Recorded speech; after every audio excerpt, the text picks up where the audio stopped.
Já notou que o dia é pequeno para tudo que você quer fazer? Você quer tempo para fazer tudo ou até para fazer nada. O que você faz com o seu tempo é só da sua conta. Mas dar mais tempo para fazer o que mais gosta, isso sim é da nossa conta. Com o Banrisul Digital, a sua empresa autoriza operações, faz cobranças, pagamentos, transferências, investimentos e até deposita cheques. Tudo rápido e seguro. Banrisul Digital, tudo no seu tempo. Há mais de 20 anos, o Badesul dá valor para iniciativas que colaboram com a inovação. Dá valor para quem acredita na sua própria força. Para quem empreende, investe e trabalha pelo crescimento do nosso estado. É por isso que no Badesul existem oportunidades para todos os tamanhos de empresa. Para o agronegócio e para o setor público. Badesul, a gente dá valor para o Rio Grande crescer. Governo do Estado do Rio Grande do Sul. Novas façanhas. A Icatu Seguros é a maior seguradora independente do Brasil, em vida, previdência e capitalização. Incentivamos milhões de pessoas a buscar proteção e a planejar um futuro ativo e seguro. Nossos produtos estão disponíveis em todo o território nacional, através de diversos parceiros comerciais e corretores credenciados. Conte com a segurança de quem administra e protege o dinheiro de muita gente. Gente que sabe que o futuro começa hoje. Mudar um hábito é vencer desafios todos os dias. Eu desafio você a colocar mais cor no seu prato. A fazer amigos no modo offline. A respeitar o planeta, nos mínimos detalhes. A fazer da gentileza uma prioridade. E mesmo quando parecer impossível, ser mais forte que o sofá. Acesse mudeumhabito.com.br e escolha um desafio para você e compartilhe. Cuidar de você. Esse é o plano Unimed. Bem, pessoal, estão me escutando? Boa tarde. Boa tarde. Estamos ao vivo aqui em nosso Tá na Mesa Online. Esta quarta-feira, alegria de receber o nosso conterrâneo gaúcho Gustavo Eni, que é o atual secretário de Desenvolvimento da Indústria, Comércio, Serviço e Inovação do Ministério da Economia. Vai ser muito bacana a gente poder estar conversando com o Gustavo nesse momento. Ele que está emprestando um pouco da sua credibilidade, da sua experiência nesse trabalho, né, que está fazendo junto ao ministro Paulo Guedes no Ministério da Economia. É um orgulho para nós e uma alegria a gente poder estar aqui juntinho nesta quarta-feira. Quero desejar um bom almoço a todos aqueles que estão nesse momento nos acompanhando e dizer que o nosso Tá na Mesa, ele tem o patrocínio do Badesul, do Banrisul, da Icatu Seguros, Osergues, Rio Grande Seguros e Previdência, Safe Web, Unimed, Federação do Rio Grande do Sul e Wilson Sons, Unidade Tecom Rio Grande.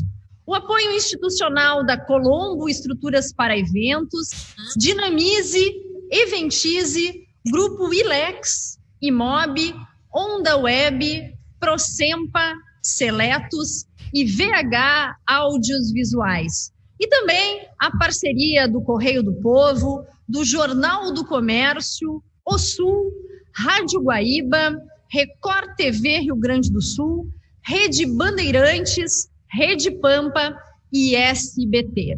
Como eu disse, nós vamos ter a oportunidade nesta quarta-feira de estar conversando com o Gustavo Eni, que é o secretário do Desenvolvimento da Indústria, Comércio e Serviço e Inovação da Secretaria da Economia. E comigo aqui, nosso vice-presidente, Anderson Cardoso, que vai também abrilhantar esse nosso bate-papo, essa nossa reflexão. Queria, Gustavo, te cumprimentar pelo teu aniversário, que foi segunda-feira. Eu na sexta passada, tu segunda, 2 geminianos aqui. Hoje o jogo vai ser legal. E te dizer que a gente ficou super feliz, né? Eu recebi, inclusive, o teu telefonema, a tua mensagem, quando tu estavas assumindo essa empreitada, esse grande desafio, que é hoje estar participando de uma atividade pública.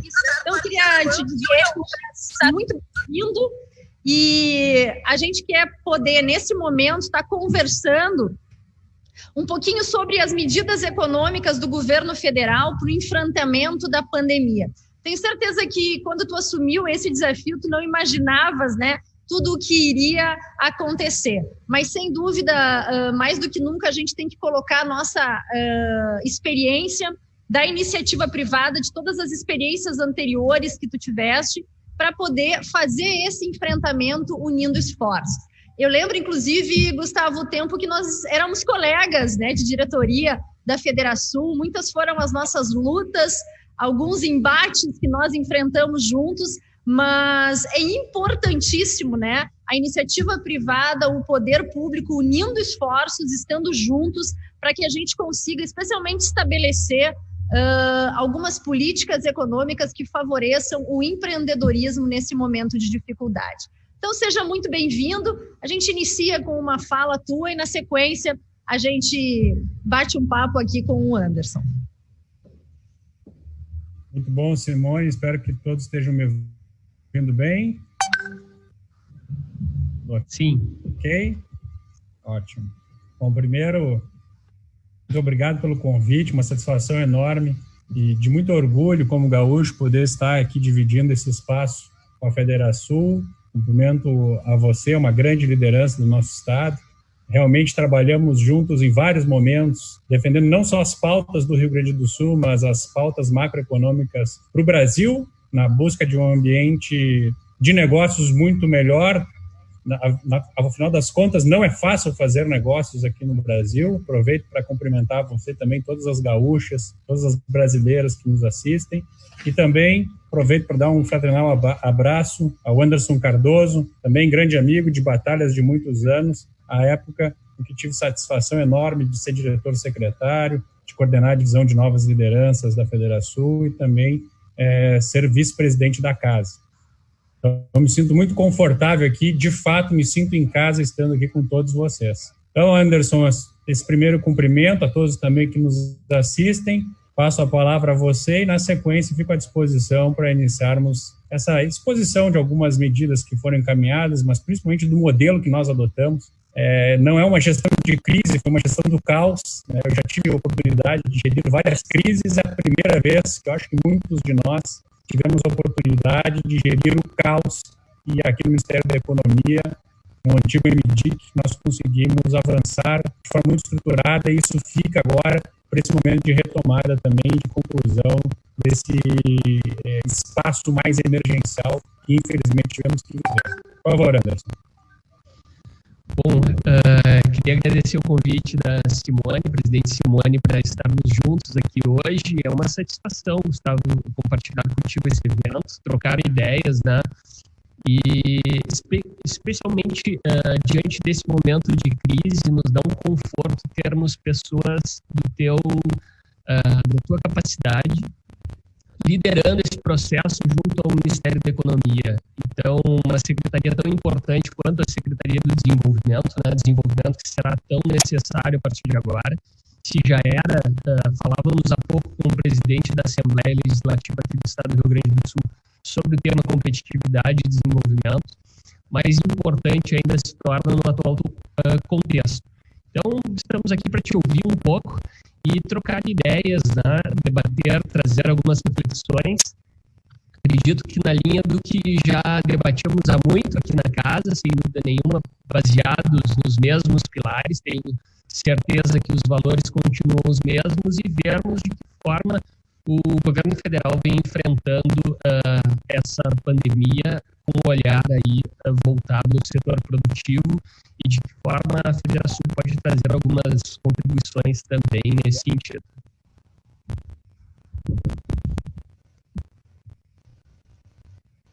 Excelente. Podemos estar nisso, então, obrigado pelas palavras. Simone, posso iniciar? Sim, por favor. Bem, eu vou pedir ao Leonardo Durans, um jovem servidor aqui do Ministério da Economia, que tem nos assessorado aqui de forma muito brava, um grande guerreiro nessa jornada. Léo, se você puder compartilhar a nossa apresentação,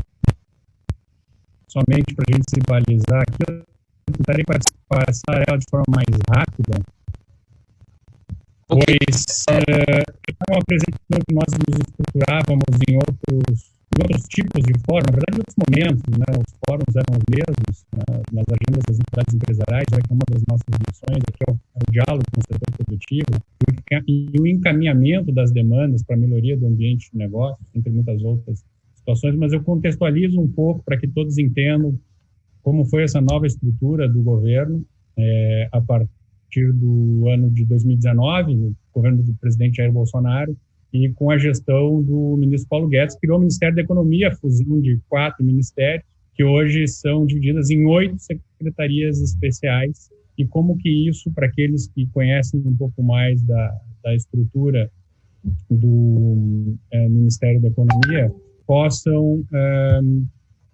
compreender o tamanho da dimensão que ficou o Ministério em relação ao que nós tínhamos. Alô? Aqui. Estamos te ouvindo. Tá bom. Leonardo, não sei se você vai conseguir compartilhar a apresentação, mas senão eu vou seguindo por aqui de toda forma. Então, o Ministério, a partir da fusão, ele foi composto por 8 secretarias especiais, a PGFN, a nossa Procuradoria Geral da Fazenda Nacional, a Secretaria Especial da Fazenda, a da Receita Federal, a da Previdência e Trabalho, o Comércio e Assuntos Internacionais, onde é uma secretaria irmã, porque as nossas funções, para vocês entenderem e eu poder deixar mais claro o que nós fazemos hoje aqui, o antigo EMIDIC, ele era formado por tudo que nós fazemos aqui na Secretaria, na SDIC, mais o comércio exterior. Então, isso foi desmembrado em 2. A parte de comércio exterior foi liderada até pouco tempo atrás pelo Marcos Troilo, que agora tem um novo desafio, um novo desenvolvimento dos BRICS, e pelo Carlos da Costa na parte da CETEC, na Secretaria Especial da Produtividade, Emprego e Competitividade. Eu digo sempre que o ministro Paulo Guedes é um super-ministro, o Carlos da Costa, que nos lidera aqui, é um super-secretário.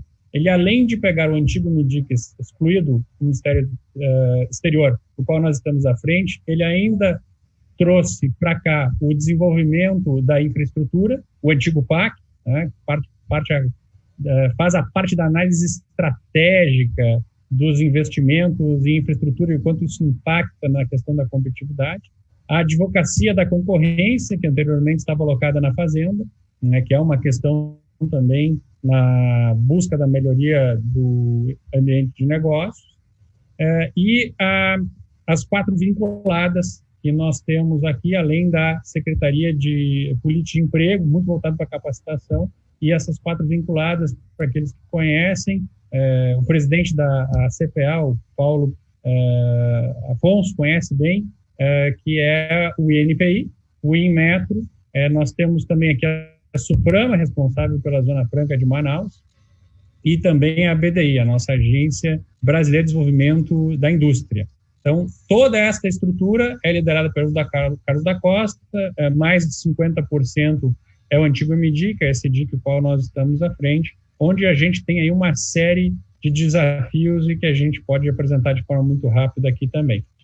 Então, eu vou dar sequência comentando um pouco sobre o nosso objetivo. Nós fizemos um mapa estratégico, né? A maior parte das lideranças da CPEC vem da iniciativa privada, então nós trouxemos essa visão e essa cultura. Foi um processo de transformação constante, de melhoria desse processo.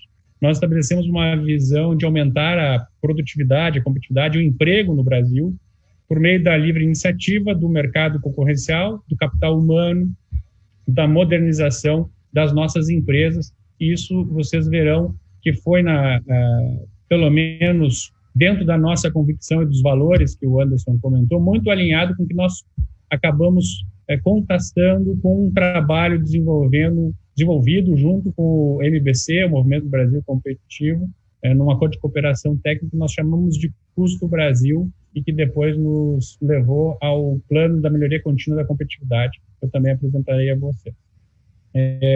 Dentro da nossa estrutura, nós temos um apoio de gabinete, um apoio ao nosso Conselho Nacional das EPS, das Zonas de Processamento e Exportação, que também estão abaixo aqui da SDIC, dentro da CPEC, uma subsecretaria da Indústria, uma da Melhoria de Ambiente de Negócios voltado para comércio e serviços, uma voltada para transformação digital e inovação, e outra subsecretaria, que é um dos nossos principais focos, voltada às micro e pequenas empresas, ao empreendedorismo e ao artesanato brasileiro. todas elas constituem uma grande equipe de servidores, no qual um dos primeiros passos que nós estabelecemos foi acabar com as formalidades. Muitos de vocês já devem ter acompanhado as apresentações do Paulo Ebel, que é o secretário especial de desburocratização, é uma das nossas secretarias especiais. Deixei para falar para o Paulo, por último, que foi nosso colega também na Federação, foi meu colega no Instituto de Estudos Empresariais, no LIDE, Rio Grande do Sul, e é um amigo de longa data, nos conhecemos há mais de 23 anos, e tem sido um grande parceiro também nas batalhas, não só dentro das entidades empresariais, mas também do ponto de vista filosófico e de conceito que a gente vem disseminando e debatendo todos esses anos no Brasil. Para vocês entenderem por que o nosso foco foi voltado, a nossa visão foi voltada para este norte, porque nós analisamos a produtividade do Brasil, que é um problema recorrente, muito discutido na Federação, e eu batia na tecla nas nossas reuniões que a produtividade era um dos grandes problemas do Brasil e estava na nossa pauta todos os anos, há 30 anos, e tenho certeza que continua, a nossa baixa produtividade. E nós resolvemos buscar números, né, fazer uma análise empírica. Para vocês terem ideia, segundo o The Conference Board, o Brasil ele vem nos últimos anos com uma linha muito flat, né, a Coreia do Sul teve um crescimento bem acentuado e os Estados Unidos sempre desde a década de 90, né, num crescimento ainda muito acima da Coreia do Sul. Ou seja, o aumento da produtividade tem uma correlação com a prosperidade e, por consequência, também reflete nos índices de desenvolvimento humano.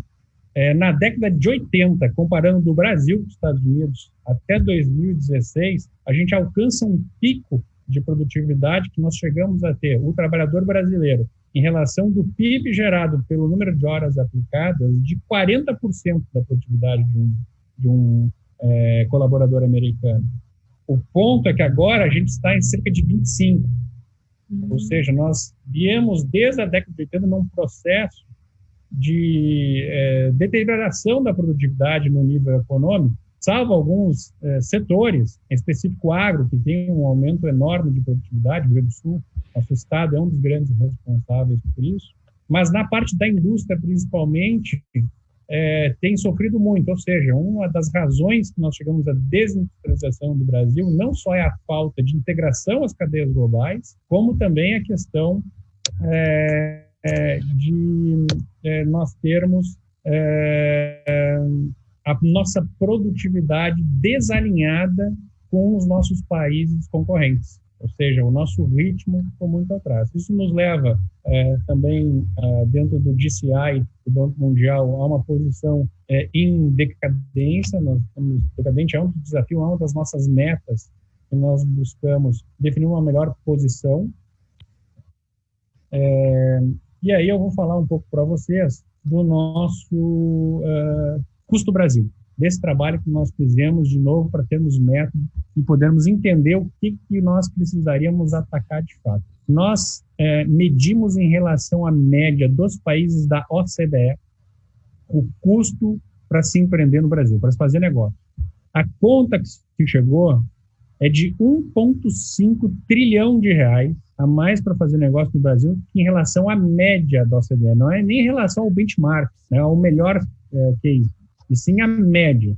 Isso corresponde a 22% do PIB do país, todos os anos, ou seja, está lá na nossa conta, na nossa formação de custo, o tamanho dessa nossa ineficiência para que a gente consiga produzir de forma competitiva. São 12 elementos, eu vou passar de forma muito rápida: empregar capital humano, dispor da infraestrutura, acessar insumos básicos, atuar num ambiente regulatório eficaz, entregar cadeias produtivas globais, honrar tributos, acessar serviços públicos, reinventar o negócio, que é cada vez mais iminente, competir de forma justa, retomar ou encerrar o negócio, abrir um negócio e financiar o negócio. Questão do crédito, que hoje também nós fizemos o lançamento do Pronamp já de forma efetiva. Surpreendentemente, pelo menos para mim, eu tinha certeza absoluta que o recordista seria honrar tributos seria o número 1, porque é uma pauta muito batalhada pelos empresários, pela sociedade em si, porque no final das contas o maior custo dos tributos é repassar o consumidor ao cidadão, é a sociedade que paga esses tributos. Também sempre foi uma defesa que nós fizemos na casa, mas não foi, ele foi o segundo. A reforma tributária, que nós sempre batalhamos tanto, não é o que mais nos custa, e sim empregar o capital humano, ou seja, é o quanto que o nosso colaborador, o quanto que as pessoas que formam o nosso setor produtivo têm que ser repreparadas para conseguir disputar o mercado de trabalho que nos leve a níveis competitivos e de redução de custos por aumento de produtividade.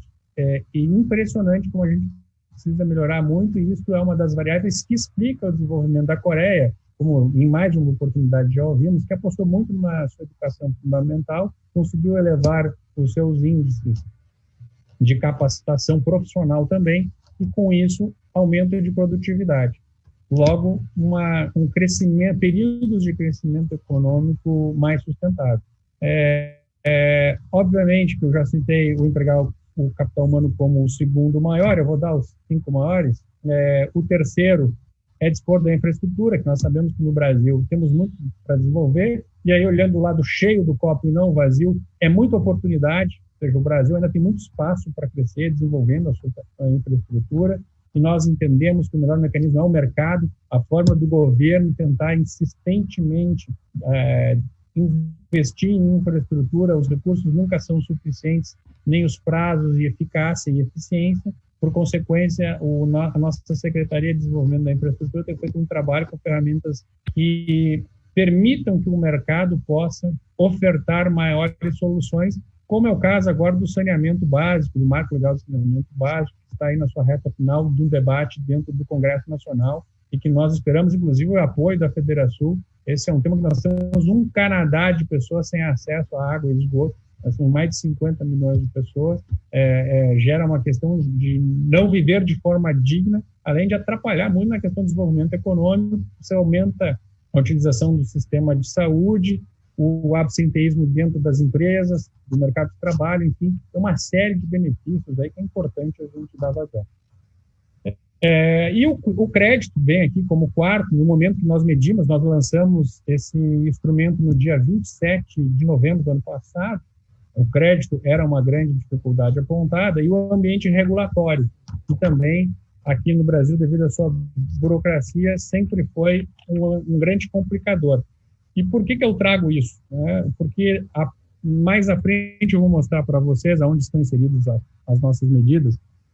Nós construímos agora, estamos desenvolvendo um plano de melhoria contínua da comunidade, que foi lançado logo na sequência do Custo Brasil, voltado com as 14 grandes associações nacionais que contribuíram para esse trabalho, de vários setores, e que lá nos chegavam as demandas macroeconômicas. Nós medíamos numa matriz o quanto que impactava na economia essa proposta enviada para análise, e de que horizontalidade, ou quanto que ele pegava em todas as cadeias, e não apostando num setor só, ou trazendo as dores que aquele setor vive no seu dia a dia.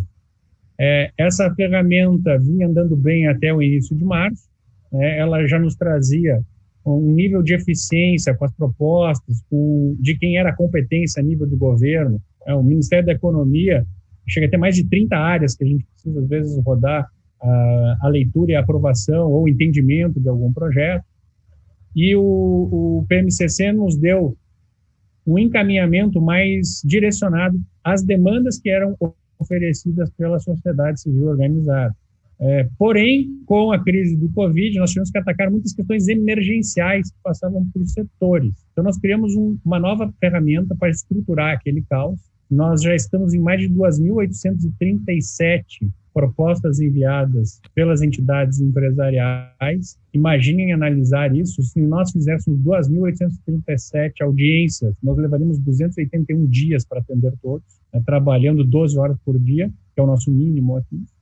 E com isso, nós não teríamos, talvez, a eficiência e o grau de análise que nós podemos desenvolver. Então, a ideia agora é que a gente possa fazer uma versão 2.0 do plano de melhoria da competitividade, fazendo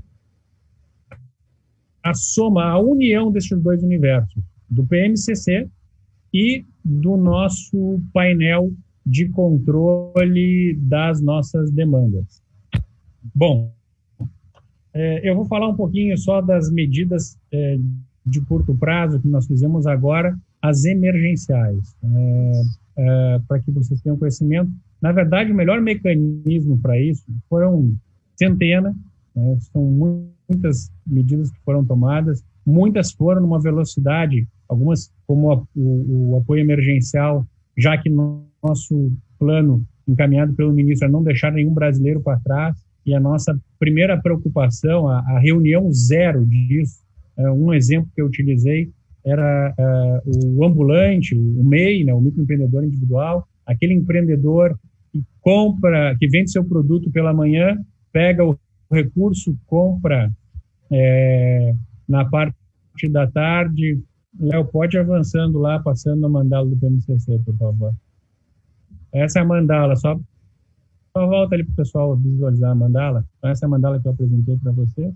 Mas só dando o exemplo, então, do nosso empreendedor que compra pela manhã, vende à tarde, e a diferença dessa compra e dessa venda, ele usa para jantar e alimentar a sua família, para no outro dia começar esse ciclo. Infelizmente, com as questões dos isolamentos sociais que foram apontados, por necessidade, levava a um fato, que não havendo circulação, não haveriam clientes. Então, esse público todo teria muita dificuldade em poder ter o seu sustento, o seu dia a dia, já que era uma situação muito dura para todos. Nós começamos a medir o Covid no dia 23 de fevereiro, um domingo de carnaval, quando eu montei o nosso grupo de análise. Ali estávamos acompanhando muitas medidas pela mídia que vinham da China e pela Embaixada Brasileira. Na quarta-feira de carnaval, nós mandamos para as 16 associações que fizeram o nosso apoio a essa ferramenta do Custo Brasil, o Plano da Melhoria Contínua da Competitividade, que vocês veem na tela. E no dia 2 de março, nós estendemos isso para 173 associações. O que acontecia naquele momento para que a gente possa fazer uma análise temporal? Nossa leitura é que nós não teríamos grande impacto na nossa cadeia, porque a preocupação naquele momento eram as cadeias de supply na nossa indústria. E, de fato, o empresário brasileiro, já acostumado a um ambiente com grandes dificuldades, refez, dentro dessa realidade, seus planos de produção. Ele readequou seus mix, ele mudou o seu modal de marítimo para aéreo. Teve um complicador óbvio, que é a questão do custo do dólar disparando e da diminuição da oferta devido à alta demanda dos transportes. Obviamente, isso impactava nas margens, mas nós tivemos 2 fábricas apenas de celular, que tinham cerca de 6% do mercado apenas, que deram férias coletivas naquele momento. Só que na outra semana, e aí quando começou a questão do isolamento, já as primeiras recomendações e cancelamentos de alguns eventos, aí você teve um efeito manada, que principalmente o grande público da Federação sofre, né? Que é a questão do cancelamento dos grandes eventos, movimenta uma grande cadeia no turismo de negócio, e também dos microeventos, que muitas vezes nós não nos damos conta, mas reuniões como está na mesa movimentavam muitas pessoas que vinham do interior do estado, que vinham inclusive de outras cidades, quando você tem consumo de combustível, consumo de alimentação durante o caminho, o trajeto, tanto do formal como daquele informal, as passagens aéreas, os hotéis, o entorno dos hotéis, os restaurantes vários, o pessoal do áudio, do vídeo, da cenografia, recepcionistas, os garçons, toda essa cadeia simplesmente congelou, em efeito dominó. E isso foi um evento que foi extremamente agressivo. As companhias aéreas, antes desse movimento, estavam subindo de março a março 15% no voo doméstico, já estavam sofrendo nos voos internacionais, redução de 50%, mas no doméstico tinha crescimento. E aí em diante, a queda começou a vir. Aí, na outra semana mudou.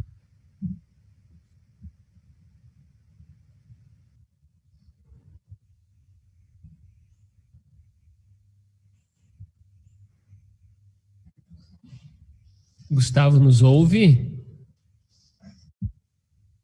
Teve esse efeito perverso na nossa economia, que levou ao fechamento de vários setores. Então, foi muito rápido, né? No dia 17 de março, eu já tive que assumir outra missão, que foi a questão do desenvolvimento, do aumento da oferta de produtos críticos ao combate ao Covid. Eu digo que eu estava secretário de Desenvolvimento, Indústria, Comércio, Serviço e Inovação, e passei a ser o secretário de Desenvolvimento de ventiladores pulmonares, álcool gel, álcool 70, luvas, máscaras e aventais hospitalares. Essa foi a nova missão, e a missão dada era a missão cumprida. Então, agora estou voltando de novo às minhas funções, já com tudo encaminhado, graças a Deus. E com isso, então, nós voltamos à questão deste monitoramento, que foi nos dado resguardo por Diogo Macote, o nosso secretário de Desenvolvimento da Infraestrutura, que eu sempre digo é o mais competente dos secretários aqui da CPEC. Vale, inclusive, estar na mesa com ele sobre a leitura da infraestrutura daqui para frente, que é a minha sugestão. E o Diogo fez a estruturação desse nosso monitoramento, que nós, logo à frente, já também podemos apresentar. Léo, pode passar, por favor? Pode seguir. São os desafios da SDIC. Vamos passar. Bom, então aqui só algumas ações emergenciais aí focadas no Covid. Foi essa ferramenta nova de gestão, aqui não está atualizada. Esse número muda todo dia. Eu não sei se eu vou poder apresentar aqui o dashboard. Nós temos um dashboard online. Então, para cada ofício que chega ao Ministério da Economia e nos é encaminhado, a gente faz a inserção e faz uma análise se a medida tem que ser arquivada, por exemplo, zerar todos os impostos, não é possível, então nós arquivamos. Depois, uma pré-análise para medir o mérito dessa sugestão. E nossos técnicos, entendendo que deve se avançar, a gente leva aos órgãos competentes, quem tem a competência, a caneta, para fazer a análise de fato ou outras contribuições, e depois a gente ou devolve para arquivado ou encaminha com uma solução atendida ou parcialmente atendida. Isso vai nos levar, então, à soma dos dois modelos que eu comentei com vocês, porque a ideia agora é que também esses apontamentos micro, eles acabam afetando o macro. Então, a ideia é que a gente construa um modelo em que, ao invés de ter esse ofício, siga o PMCC, que aponte justamente já uma estrutura de quem é a competência, o dever de casa, né? Qual é o melhor mecanismo, se é via congresso, com um projeto de lei, se é uma expressão normativa, que é do executivo, se é um substitutivo, ou seja, isso já nos dá agilidade aqui dentro, para que a gente dê o encaminhamento, e a partir daí avance com essa solução, mas já vamos inserir também a solicitação da visão dentro da mandala, para que veja o quanto que essa contribuição pode impactar no custo do Brasil, porque isso vai atender o todo, não só aquela medida setorial. Então, sobre as medidas, como nós tínhamos um grande volume, nós criamos o Vamos Vencer, está lá no gov.br/Vamos Vencer, todas as medidas do Ministério da Economia são mais rápidas do que a gente acompanha. Então, tem Secretaria do Trabalho, da Receita Federal, tem medida do Tesouro Nacional, da PGFN, em relação às dívidas tributárias existentes, as cobranças, enfim, lá constam todas, e eu recomendo que as empresas busquem o gov.br/Vamos Vencer para se enquadrar nas medidas, uma vez que nós temos um número elevado ainda de empresas que não se aproveitaram dessas medidas. Teve empresa que não aproveitou, mesmo com necessidade, a questão da suspensão do mercado, do contrato de trabalho, por falta de conhecimento. E quando eu falo dessas empresas, são aquelas que têm menos estrutura. Não podemos pensar nos nossos negócios, e sim naquele que muitas vezes mal tem contato com o contador. Muitos deles até tiveram contato uma única vez, no momento em que apontaram que era necessário aquele profissional para abrir o seu negócio. Então, nós precisamos contribuir. A Federação acho que tem uma missão importante em atender esse público também, assim como o SEBRAE, que é um grande parceiro nosso aqui. Sou conselheiro do SEBRAE no Rio Grande do Sul durante 5 anos, e sou novamente agora, aqui a nível nacional. Mas é muito importante a gente poder dar esses instrumentos para aquelas empresas, para ajudar esses nossos irmãos e irmãs que têm mais dificuldade de entender todo esse processo em cima dos nossos marcos legais. Oferta de produtos críticos, eu já comentei um pouquinho do trabalho que a gente teve que fazer, mas, resumindo, nós tivemos que tínhamos 4 empresas que tinham capacidade máxima de produzir 1.000 ventiladores pulmonares por mês. Nós ampliamos através de parcerias com as montadoras de veículos e empresas eletroeletrônicas, de máquinas e equipamentos, a capacidade de produção para 5.000 mensais. E criamos planos alternativos, que são uma rede de manutenção dos que existiam na rede de saúde, que precisavam de conserto. E também desenvolvemos novos players, que agora, essa semana, 2 já foram homologados, né, que passou, e temos mais 2 que serão. Temos 6 ainda dentro do universo de 21 novos projetos, ou seja, ventiladores pulmonares. Provavelmente o Brasil deverá ter capacidade de exportar, inclusive, atender a América Latina ou outros países interessados muito em breve. O álcool gel já está nessa solução. Nós tínhamos falta de álcool gel, todos vocês devem lembrar que tínhamos muita dificuldade de encontrar no varejo, e isso se devia não ao álcool 70, que o Brasil é grande produtor de álcool, mas a um espessante, um carbômetro, nome comercial chamado de Carbopol, produzido por uma multinacional americana, que já estava no nível máximo da sua capacidade, a nosso pedido, mas nós, com a Biquímica, Associação Brasileira de Indústria Química, a BASF, a Dow Química, desenvolvemos um novo espessante, né? Foi uma inovação para encarar o combate ao Covid, e isso nos levou a uma condição agora que o Brasil já está exportando, inclusive que já tínhamos estocagem grande em novos players, que nós também chamamos a Associação Brasileira de Higiene e Limpeza, de cosméticos, de higiene pessoal, de bebidas, enfim, muita gente se dispôs, tintas, a produzir álcool gel, e no momento em que teve o insumo, se resolveu o problema. A mesma coisa está acontecendo com aventais hospitalares e máscaras,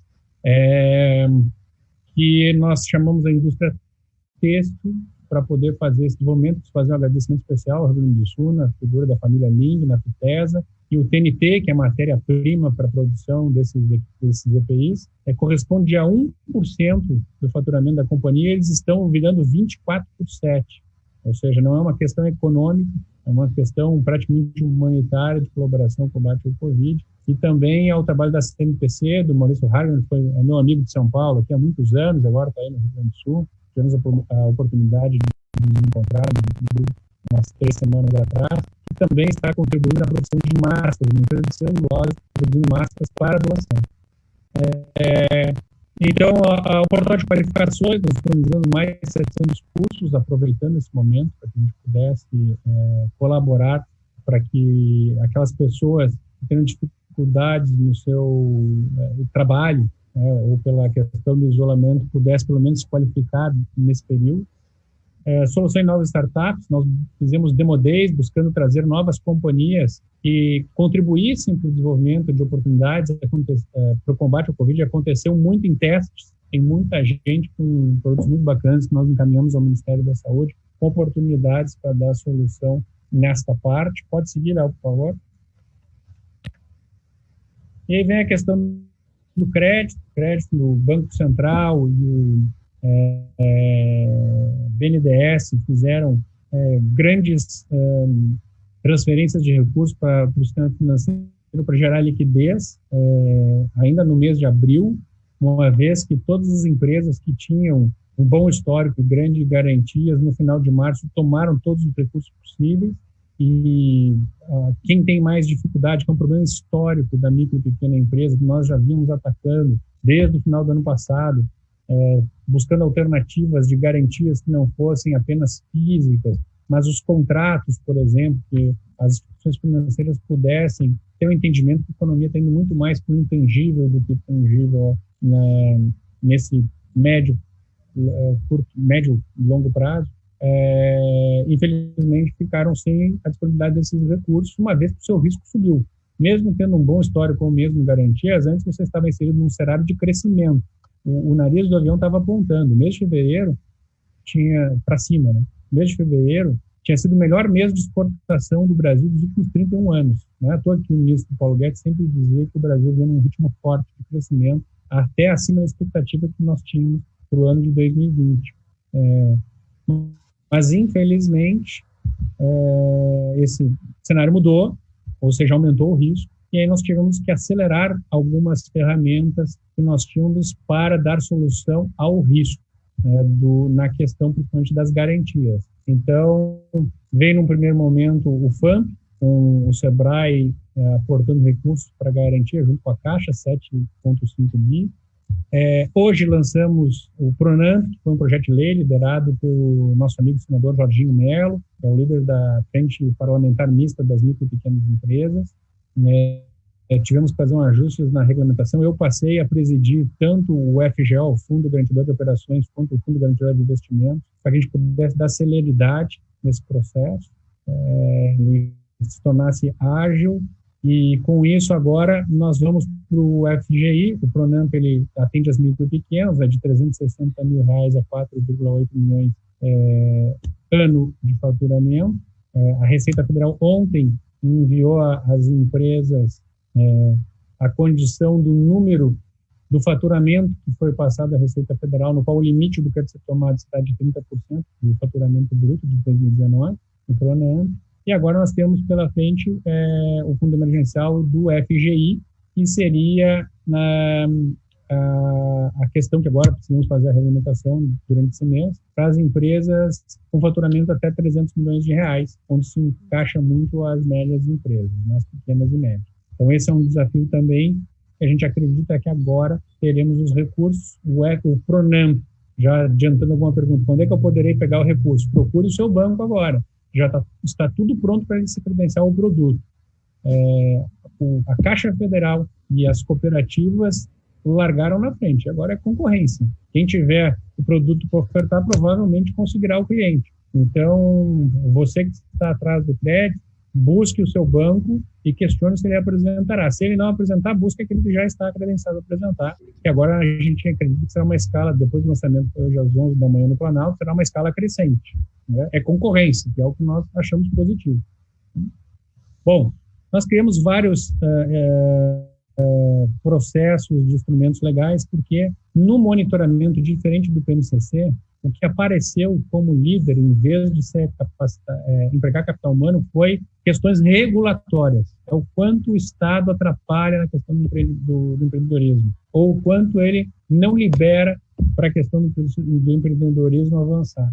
Isso fica muito nítido numa questão, no momento de crise. Então, por isso que se inverteu algumas demandas. A segunda continuou sendo tributário, a terceira trabalhista, e o quarto passou a ser o crédito, se manteve. Mas o crédito está bem pulando agora, porque o momento também é de falta de recursos de giro, que agora você iniciando a retomada, precisa de novo repor estoques, precisa honrar compromissos com aluguéis, ou seja, os custos fixos não param, né?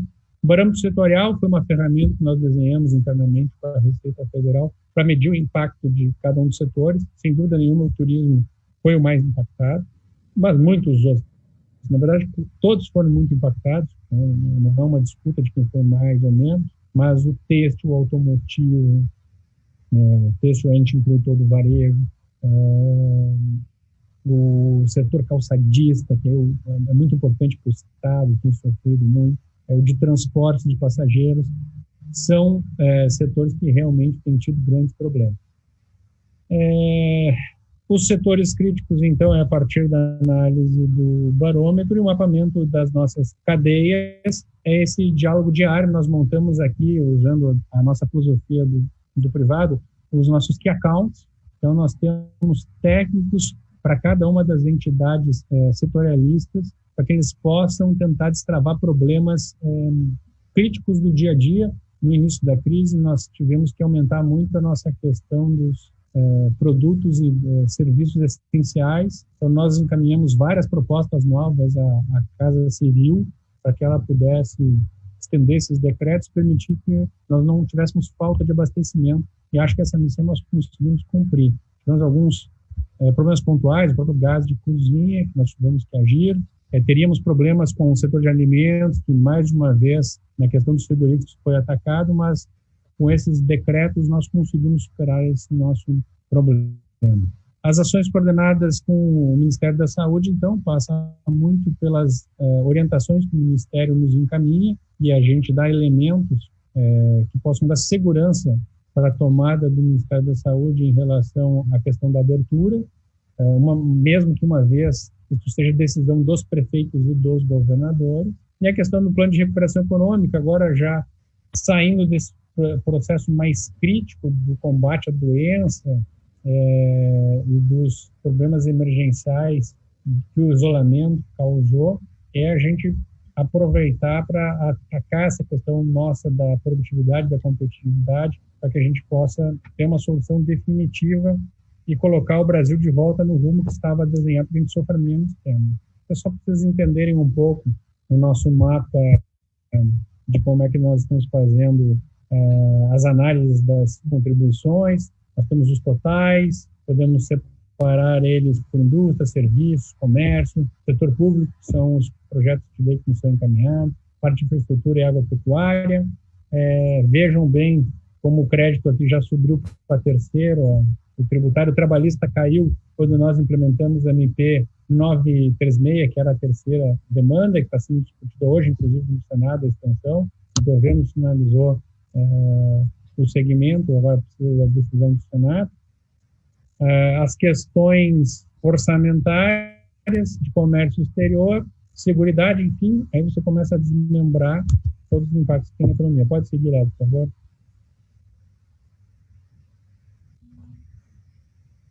Leonardo? Acho que o Leonardo congelou a apresentação.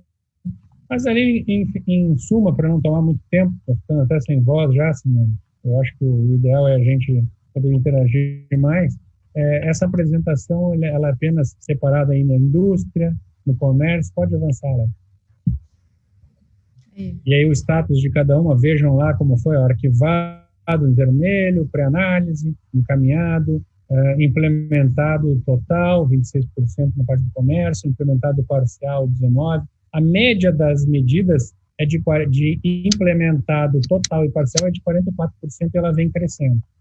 Né? Porque realmente os tempos de algumas medidas não são só executivas, muitas delas passam por projetos de leis ou substitutivos, e aí você tem que tramitar a questão do Congresso Nacional, que tem contribuído muito. O Congresso tem sido muito ágil em vários temas, e isso tem sido uma parceria importante junto com o governo, para que a gente pudesse dar essas soluções e encaminhamento dessas demandas. Serviços, um pouquinho mais já, pode passar, Léo?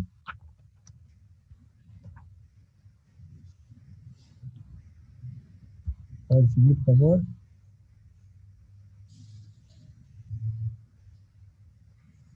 Bom, essas são as ações estratégicas da estrutura do pós-Covid.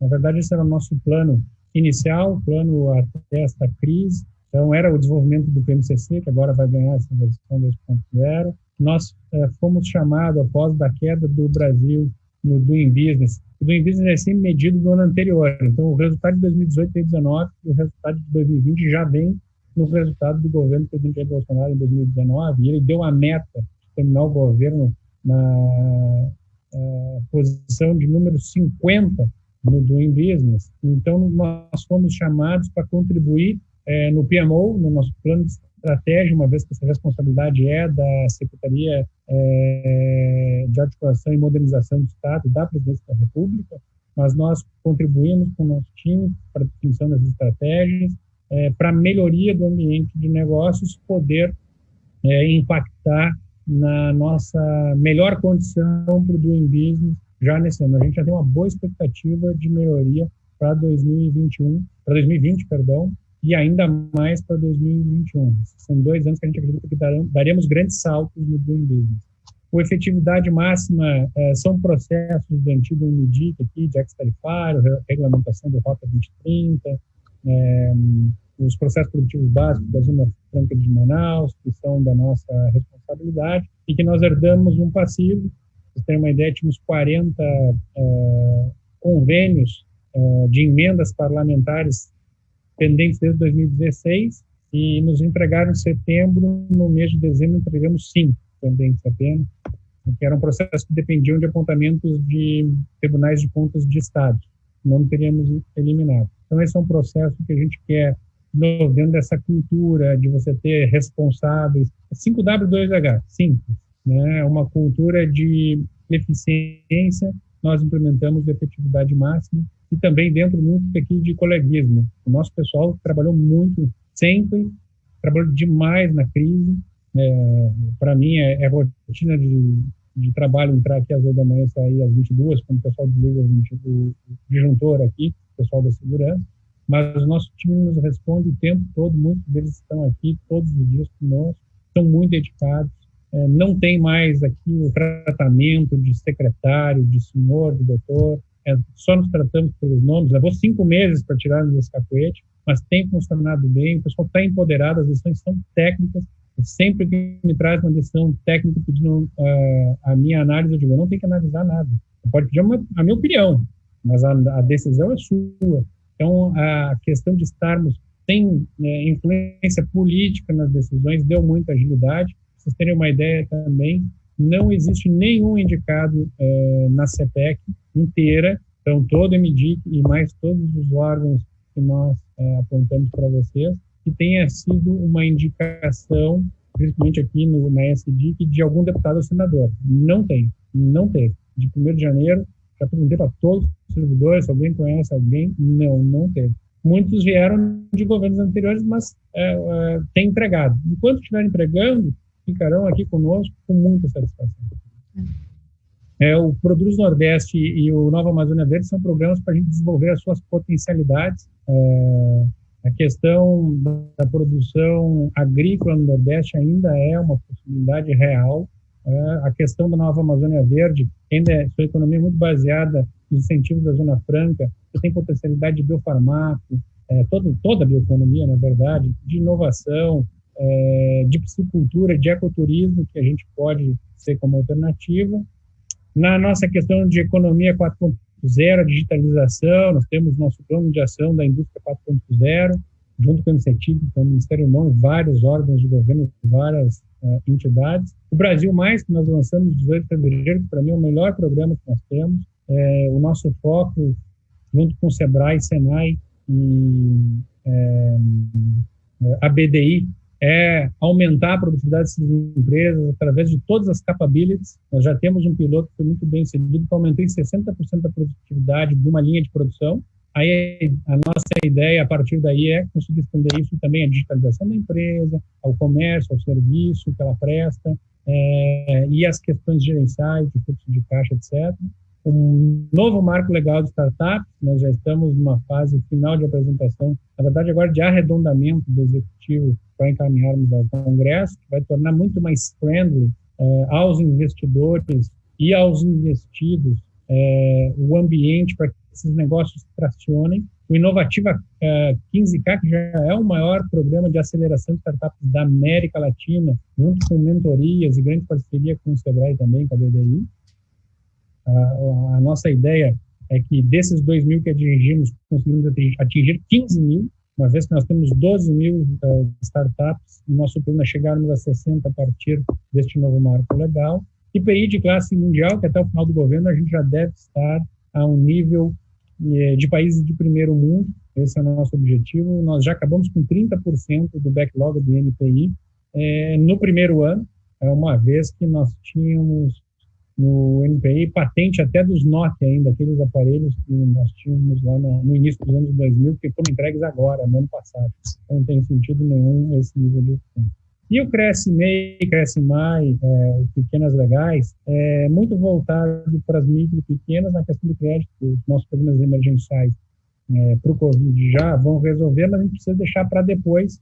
Então, as linhas de crédito, nós temos uma grande plataforma que tem mais de 60 instituições financeiras que colocam o seu crédito, e aí o empreendedor, com o seu perfil, pode selecionar. Eu tenho poucas garantias, então ele está disposto a pagar um pouco mais de juros. Ele tem essa oferta lá. Eu tenho muitas garantias, você vai ter ofertas com juros menores. Então, é uma ferramenta para ajudar o acesso ao crédito das nossas micro pequenas. Pode seguir, Léo? Eu acho que é isso, né? Legal, Gustavo. É muito bacana a gente poder te ouvir, especialmente pelo conteúdo da tua fala, né? E que vai bem ao encontro das nossas expectativas. Então, eu e o Anderson, nós nos olhávamos aqui, fazíamos alguns comentários de, nossa, isso é incrível, isso é o ideal, E eu acho que o mais difícil, né, é justamente passar por todo esse momento que nós estamos vivenciando de pandemia e conseguir tirar do papel todos esses projetos. Muitos desses já estão em curso, e eu acho que tu tens, né, a felicidade, e também me parece que aceitou esse grande desafio por ter um bom capitão, né, que é o ministro Paulo Guedes. A gente tem uma grande crença, né, nos valores e no trabalho que ele tem feito em favor do Brasil, e isso é fundamental. Queria te dizer que tem vários amigos gaúchos aqui, empresários, assistindo essa nossa live. Fabiano Zolve, né, da velha guarda aí da Federação, está nos acompanhando. E Anderson, olha que amor, a Aurora e a Serena estão assistindo, as filhinhas do Anderson, isso é muito legal. Isso é uma forma da gente estar também conectado, né? Esse novo normal agora nos aproxima e também propicia que todos estejam na mesma sintonia. Que legal, que legal. Bom saber que estão acompanhando. E Gustavo, assim, eu reforço as palavras da Simone e reforço aquilo que nós dissemos no início, né? Que não é jogar confete, mas nos dá uma tranquilidade maior sabermos que tem uma equipe tão boa conduzindo o barco no meio dessa tormenta. Eu queria só trazer alguns pontos, assim, a tua apresentação, ela é bastante ampla, né? Demonstra a profundidade do trabalho da Secretaria e do Ministério como um todo, porque não é o trabalho, como tu bem disseste, de uma pessoa, de um grupo, né? Muito bem liderado pelo ministro Paulo Guedes.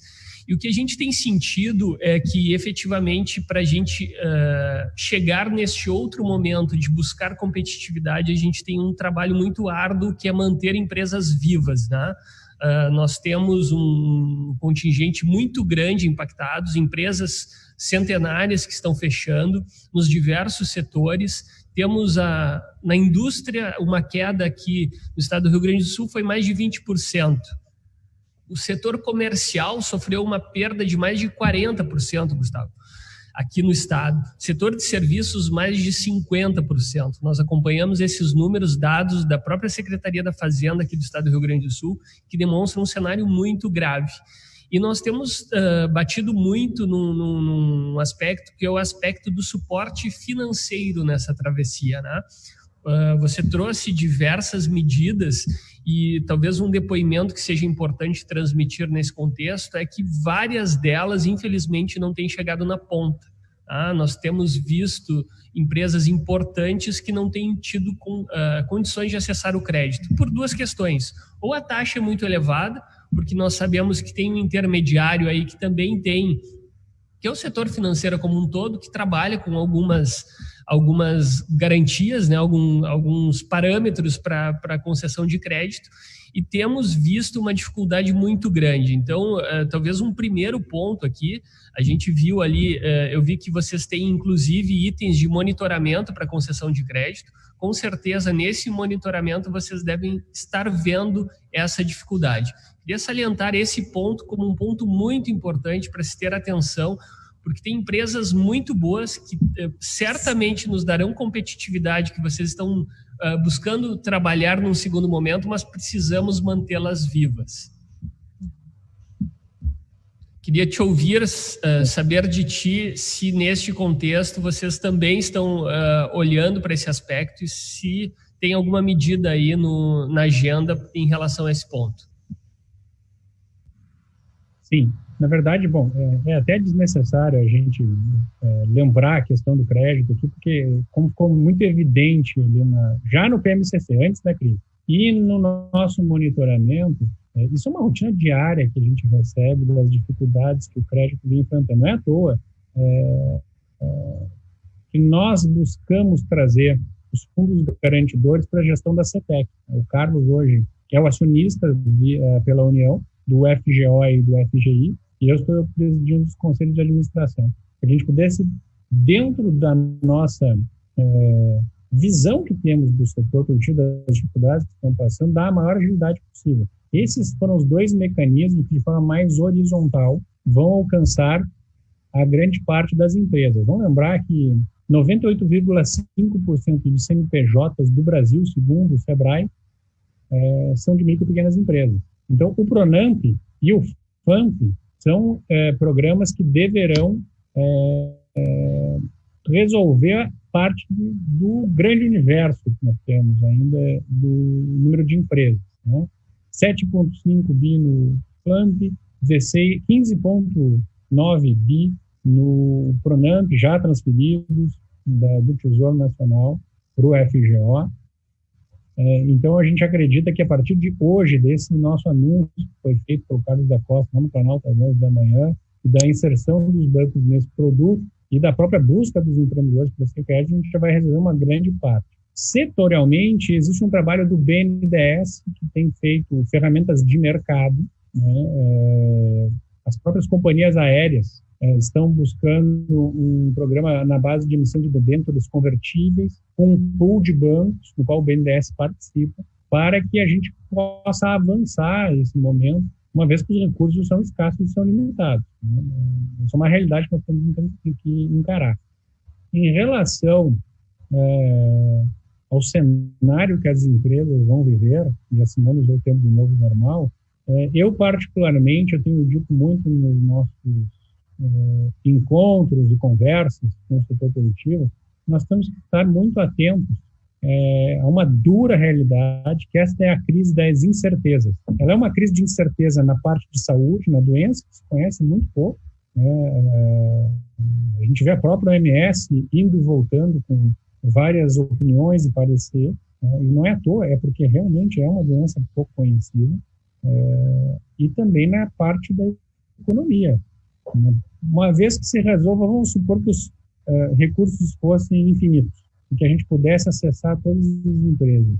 Eu estive num restaurante de um amigo, na sexta-feira passada em Porto Alegre, retrasado, no centro de Porto Alegre, e ele voltou a operar, né? Só que não tem demanda. Ele está vendendo 25%. Vou botar todo o dinheiro do mundo lá, o empréstimo só vai estar contraindo dívida, não vai estar aumentando sua produtividade, nem sua competitividade, bem pelo contrário. É uma realidade que a gente vai precisar encarar. Então, existe uma análise muito bem feita e não se escolhe muito setor aqui não, viu? A ideia é a gente coloca ferramentas que o mercado possa atender aqueles setores. A relação aos juros mais altos é uma realidade que os riscos aumentaram. Não existe muita alternativa do que se fazer. Existem esses fundos garantidores para atender principalmente as micro e pequenas, e no caso da FGI, as pequenas e médias, para que a gente consiga dar juros menores e que o dinheiro chegue. O grande problema não é nem ter gente tomando mais alto. Eu encontrei muita gente dizendo que estava tudo disposto até tomar o recurso por um valor mais alto do que eu pagava. O problema é que eu não consigo acessar. Ele já tinha um histórico de garantias que haviam sido tomadas. Então, é um desafio enorme que o Brasil tem pela frente, mas eu acho que com o PRONAMP agora e com o FGI, nós vamos alcançar a maior parte do universo brasileiro. E aí, também apostar bastante numa certeza que nós temos da nossa capacidade de resiliência do empresariado brasileiro e de conseguir passar por momentos turbulentos. Eu acho que só que, diferente de outros momentos, a incerteza da demanda é que é o grande desafio que a gente tem que encarar. Por isso que a questão da abertura segura, os protocolos que a gente vem coordenando aqui, nós temos para todos os setores protocolos de abertura, para a gente encaminhar para o Ministério da Saúde, o Ministério da Saúde validar, para que a gente possa ter essa reabertura segura, prudente, mas que torne os negócios viáveis novamente. Não adiantará de nada ter crédito e você não ter atividade econômica. Lembrando que o único que fez o adiantamento de recursos foi o governo federal. Eu ainda não vi, ou desconheço, governos estaduais e municipais que tenham feito diferimento de impostos, que nem foi feito na questão das micro e pequenas empresas, da postergação de pagamentos de dívidas tributárias existentes anteriores. Tudo isso está lá no nosso gov.br/vamos-vencer, senão eu não paro aqui de descrever medidas, né? Eu não vi nenhum governo dar diferimento de CMS, de ISS, de PTU. Vi casos interessantes de empresas pagando aluguéis ainda, prefeituras do interior do estado. Citei como modelo aqui no Ministério da Economia para micro e pequenos empreendedores. Então, foram muitos poucos casos que nos chegou conhecimento de algum aporte mais decisivo, assim como o governo federal tem feito. Lembrando que o governo federal fez a transferência, o Ministério da Economia transferiu ao Ministério da Saúde todos os recursos necessários para o combate ao Covid. Então, muitos dos ventiladores pulmonares que nós vemos os estados comprando, fazendo a tentativa de comprar fora, inclusive alguns optaram pela questão de mercado, quer pagar mais caro, usaram recursos que vieram do Ministério da Saúde para o combate ao Covid, não usaram recursos do Estado. Então, essa é a nossa situação que a gente precisa superar agora, foco na demanda, voltar com segurança total e prudência naquilo que for possível e para que a gente também não tenha problemas maiores econômicos, de atividade econômica, e nem de desabastecimento, que, graças a Deus, precisamos passar esse momento todo conturbado em situações mais graves. Em termos de postergação de tributos, houve, de fato, um acordo entre todos os entes, né, o governo federal, a União, representada pelo secretário da Receita Federal, no âmbito do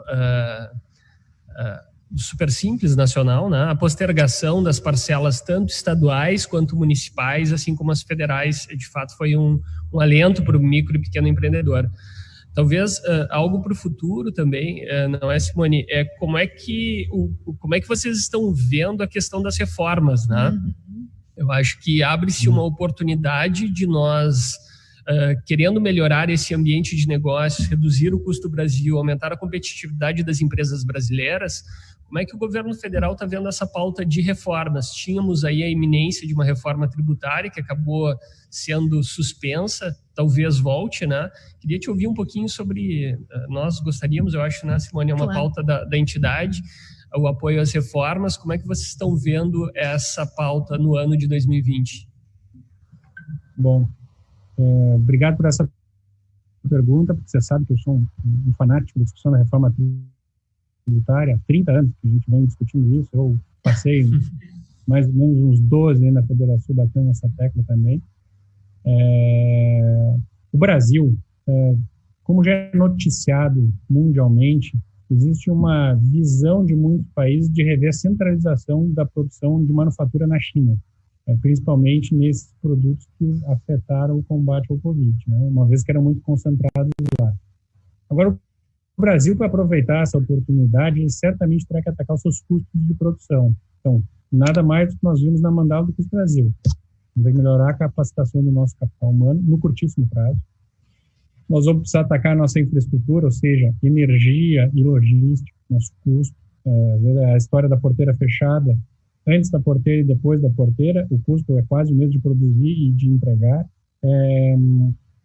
A questão regulatória, que tem atrapalhado muito, conforme mostrou agora o nosso monitoramento. E aí entra a questão tributária, Anderson, que é um custo altíssimo no Brasil para a gente competir fora. Então, se nós quisermos aproveitar essa oportunidade, nós teremos que atacar de forma muito incisiva todos esses elementos.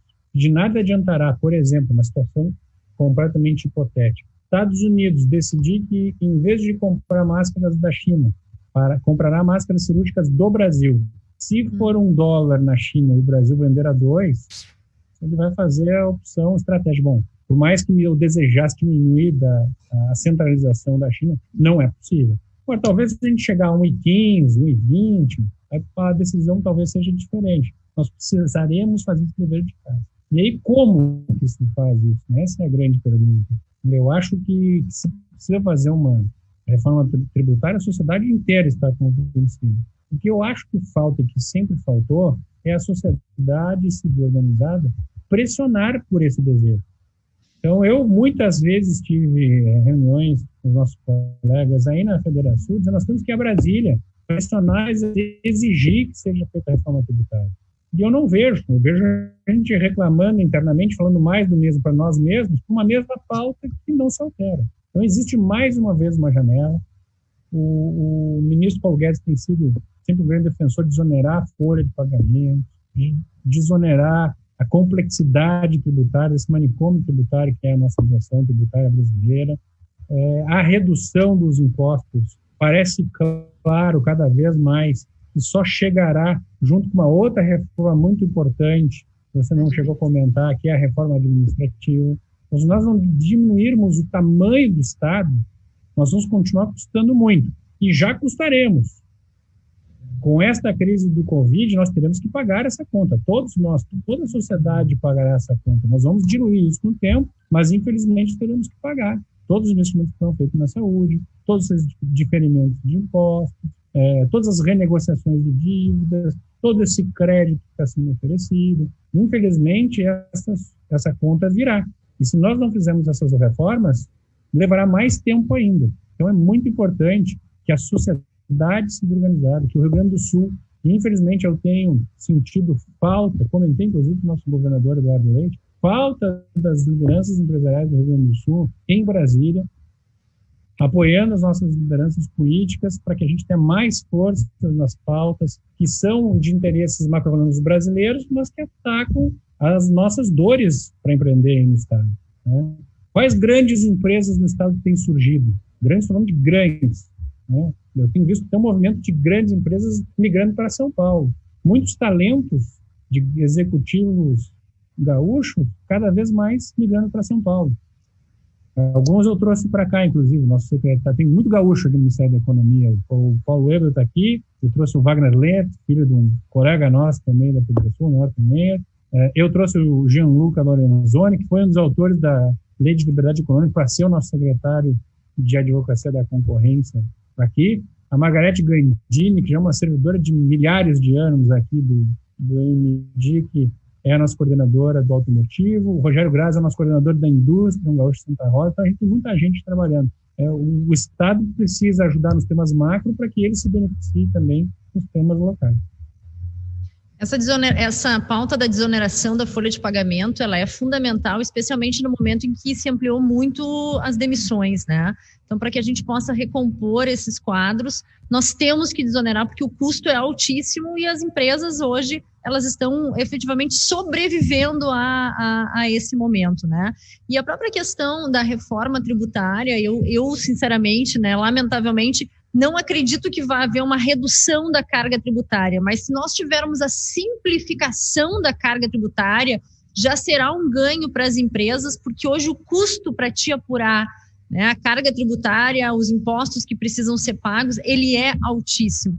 Muitas pessoas numa empresa, né, na área fiscal, elas estão ali justamente pela complexidade de nós apurarmos a carga tributária. Então, já haverá um ganho.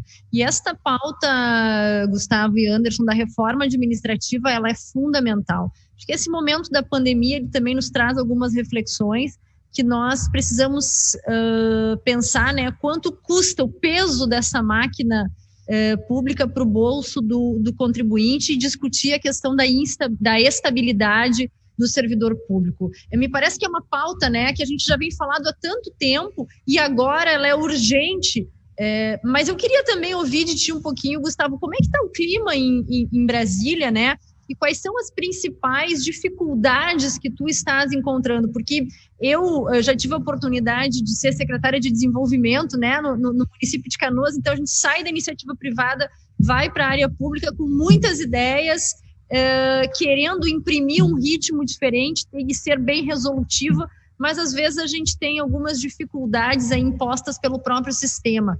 Quais estão sendo, né, as maiores dificuldades que tu estás encontrando aí agora na execução do teu trabalho? Simone, primeiro você foi preciso na questão da reforma administrativa e eu complementaria aqui de novo. A sociedade civil tem que se organizar. O governo está convencido, foi ele que propôs, inclusive. A reforma tributária também tem, na questão da desoneração da folha, seu convencimento. O que eu acho que falta é a sociedade civil se mobilizar mais, tanto no Congresso quanto no Executivo, em termos de dar apoio, melhorias, sugestões. Até a gente já tem esse instrumento, né?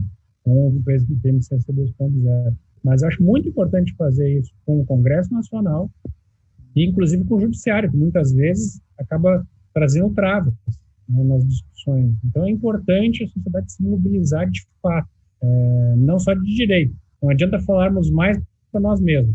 Nós vamos precisar falar mais para aqueles agentes que podem trazer mudança. Em relação à nossa rotina aqui, para aqueles que nos conhecem, sabem que a gente tem uma rotina 24/7.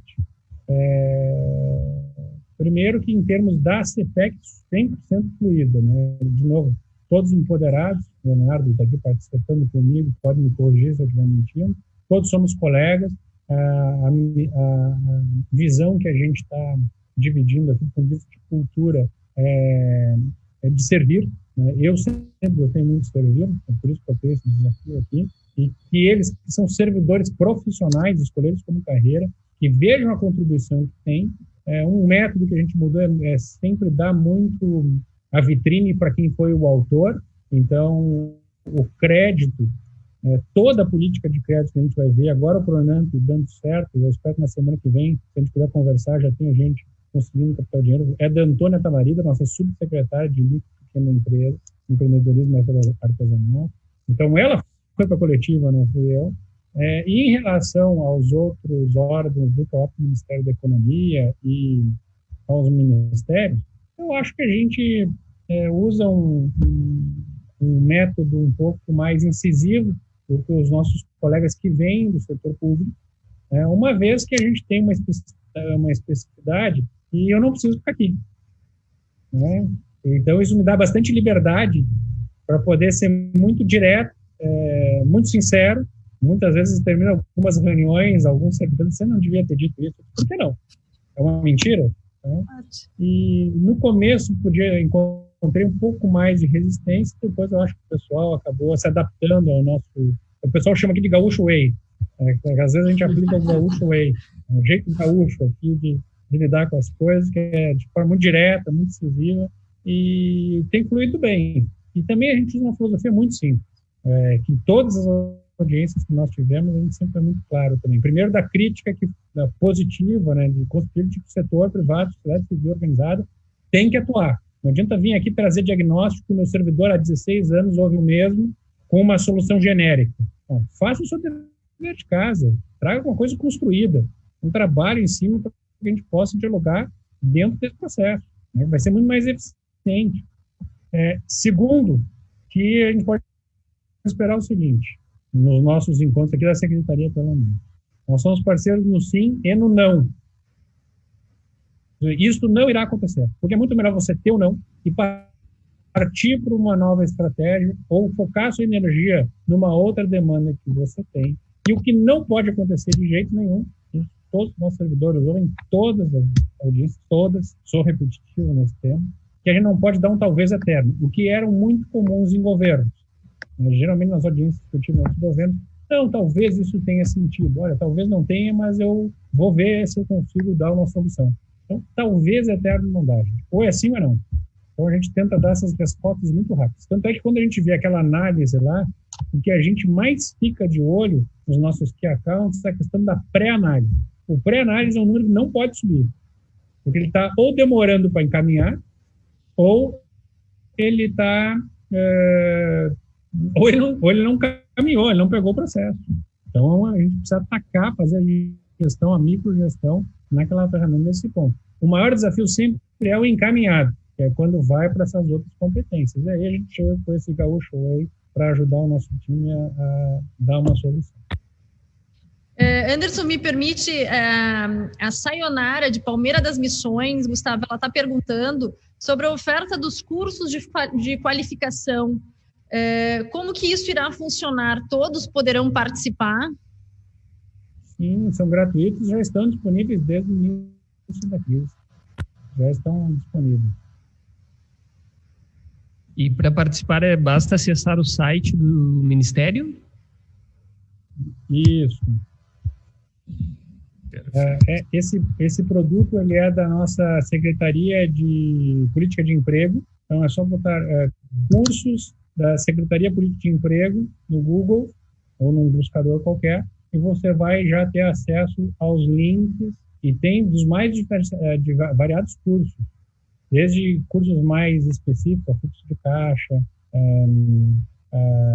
gestão administrativa, com até mesmo de outras competências e habilidades necessárias, modernas, como inteligência emocional. Ele é bem completo, a oferta é muito grande.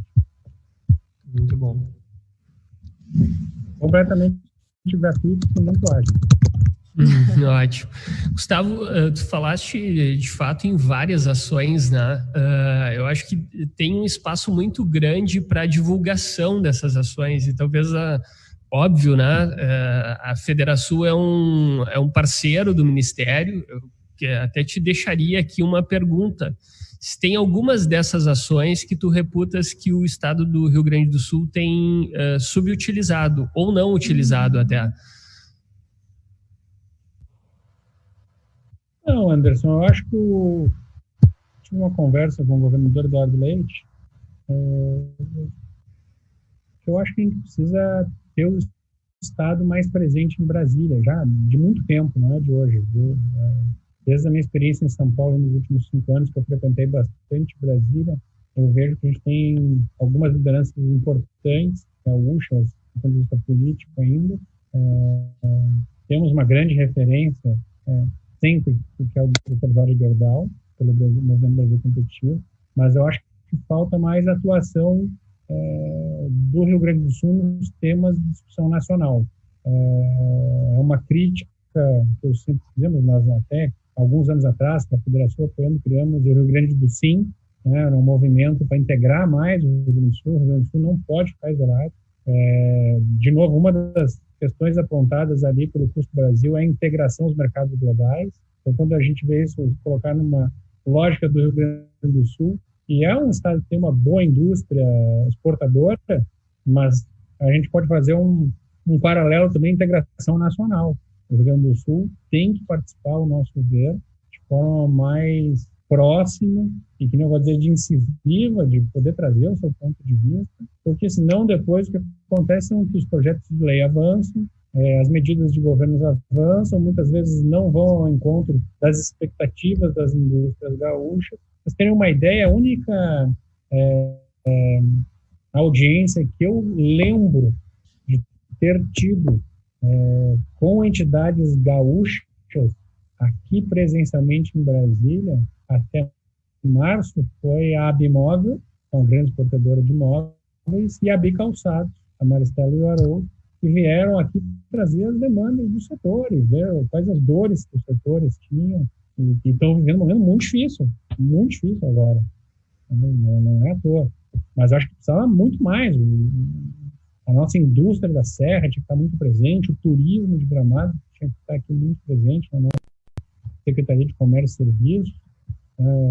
Tem situação, o turismo está vivendo um momento muito duro e o setor tem nos procurado agora, além do Ministério do Turismo, eles têm nos procurado para a gente dar encaminhamento, para atenuar um pouco a dificuldade que eles estão sofrendo. Então, me parece que muito mais ao encontro da gente liderar mesmo, e não liderar dentro da cadeira, de novo, para dentro do Estado, falando para nós mesmos. Tem que falar para o Brasil tem que ouvir a voz dos gaúchos, tem que ouvir as sugestões dos gaúchos, as demandas, e tem que, principalmente, ter força para que se encaminhem essas demandas, essas sugestões. Gustavo, a gente está encaminhando, né, para o encerramento desse nosso momento, e eu não gostaria de encerrar sem antes ouvir a tua opinião sobre o momento político que nós estamos vivendo. Tu que estás aí, né, saiu do Rio Grande do Sul, foi para São Paulo, Brasília. Como é que tu está enxergando, né, essa política do presidente Bolsonaro e toda essa radicalização que tem por trás de tudo o que acontece? Então, hoje a gente está vivendo, né, através de redes sociais, nossa conexão ela se dá através de redes sociais, e a gente percebe muito o radicalismo do povo brasileiro de forma geral, em todas as classes sociais, né? Desde dirigentes de empresas, lideranças empresariais, agentes políticos, e a sociedade de forma geral, ela tem opinião sobre tudo e é muito o amor e o ódio. Ou eu concordo, ou eu discordo, ou eu sou a favor, ou eu sou contra, e a gente não está conseguindo criar um diálogo propositivo para nós seguirmos em frente. Como é que tu vivencias tudo isso e qual a tua opinião sobre o momento em que nós estamos vivendo? Eu acho que o presidente Jair Bolsonaro fez coisas que eu jamais imaginei que seriam encaminhadas no Brasil durante muito tempo. Eu até cheguei a ser provocado em janeiro para vir para o governo e naquele momento não aceitei, eu fui convocado de novo de forma mais incisiva. porque realmente eu vi as mudanças que vinham acontecendo.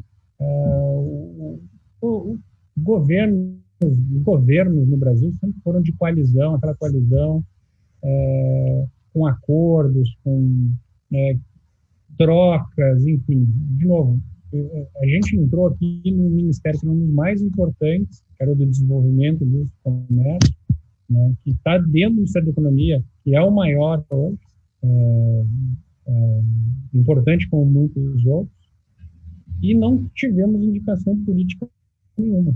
Então, isso mostra que existe uma disrupção com o modelo político atual existente, né, até aquele momento.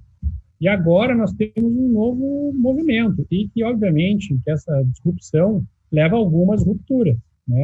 Eu acho que, Simone, dificilmente se escaparia de conflitos de ideias que sempre existiram, acho que agora eles estão mais incisivos, e a gente tem algumas minorias que fazem muito ruído, mas faz parte do sistema democrático, ao meu ver. Eu vejo que o sistema político brasileiro, ele vem se adaptando a uma nova realidade, a um novo momento, agravado por uma questão agora, que é uma grande crise de incerteza, uma crise de saúde. Alô? É uma grande crise de saúde agravada, acho que isso deixa os ânimos mais exacerbados, mas faz parte do ajuste da democracia. Eu acho que a democracia ela vai, no Brasil, sempre se superando, ela vai se adaptando. Eu vejo muita gente dizendo que as instituições estão ameaçadas. Eu não vejo ações. Eu vejo muitas vezes discursos, como você bem colocou, mais contundentes para um lado, mais contundentes para o outro, mas a verdade é que a democracia brasileira tem sempre sido muito estruturada. Aqui, tudo que eu vejo são questões sempre muito republicanas, nenhum escândalo de corrupção. Eu acho que a gente precisa olhar muito mais para os méritos que para os deméritos. Acho que é isso que a sociedade deveria estar prestando mais atenção, mais nos acertos que nos erros. E se tiver alguns erros, o próprio processo se ajusta, né? O exercício da democracia é isso. Então eu vejo que é natural, é um processo que vai acontecendo no dia a dia e que as dificuldades que estão surgindo têm que ser superadas. E eu vejo que isso não dura para sempre, não. De novo, acho que é muito por causa da crise, e logo ali, a economia melhorando de novo, as metas do governo sendo atingidas, eu acho que esses ânimos se acalmam e aí a gente vai ter um bom cenário pela frente. E aí, depois vem uma nova eleição e aí cabe à sociedade escolher a opção, como sempre foi. Vamos às nossas considerações finais. Anderson Cardoso. Só tenho a saudar, Gustavo, saudar pelas iniciativas que estão sendo tomadas, nos colocar à disposição. Eu acho que a gente falou desde o início que o desafio é gigante, a gente sabe disso, né? É um desafio que não vai ser superado só pelo setor privado, nem só pelo público. Eu acho que é fundamental a união de ambos aí para conseguirmos sair dessa situação. E é muito bom vermos pessoas qualificadas nos dois lados. Então, sucesso, Gustavo. Conte conosco aí para o que precisar. Gustavo, e a tua mensagem final aqui para os teus conterrâneos gaúchos neste momento, né, que a gente precisa de otimismo, que nós precisamos de muita coragem para seguir em frente? Simone, eu acho que a gente não precisa de muita coragem, porque o povo gaúcho é muito corajoso, sempre foi muito bravo. Aguerrido. Ele sempre foi. Eu acho que a gente precisa só vencer algumas barreiras que nós mesmos criamos, as barreiras das fronteiras. A gente precisa se integrar, fazer uma integração maior com o Brasil, voltar a buscar posições de liderança a nível nacional, com intensidade, não é pontual. Acho que nós precisamos participar mais dessas discussões, porque cada povo tem o resultado de governos que merece. Se ele exerce pouco, cabe ele só seguir as decisões que foram tomadas. Se ele participar muito, ele vai ter os resultados que merece, que ele batalhou para conseguir. Então fica aqui a minha provocação positiva, que a gente possa participar cada vez mais do processo, e que a gente alcance os resultados definidos por nós mesmos, e não pelos outros. Então fica aqui o nosso convite e nos colocamos à disposição sempre para o que todos vocês precisem, não só a Federação, como todas as entidades, todos os gaúchos, que no final das contas nós governamos para todos, nós atendemos para todos, e o lema que o nosso ministro Paulo Guedes definiu é não deixar ninguém para trás, então nós vamos fazer todos os esforços para atender ao máximo essa premissa. Muito obrigado a todos vocês, uma excelente tarde. Fiquem com Deus.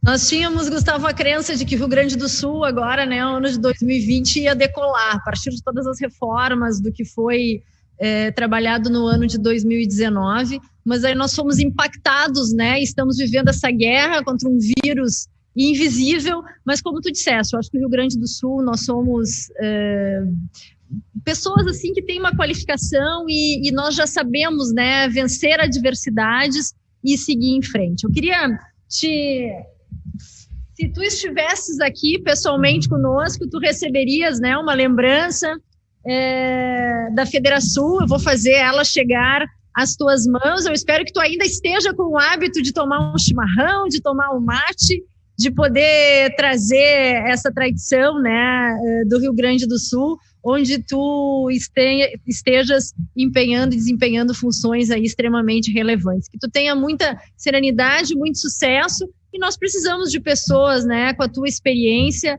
para conduzir esse processo que acaba sendo político, mas que precisa ser técnico também na questão do desenvolvimento e da economia. Então, parabéns por aceitares o desafio, por estar nessa posição, e muito obrigado por aceitar o nosso convite de dividir esse tempo conosco. Eu queria desejar a todas as pessoas que nos acompanham uma boa tarde, e quarta-feira que vem estaremos reunidos novamente.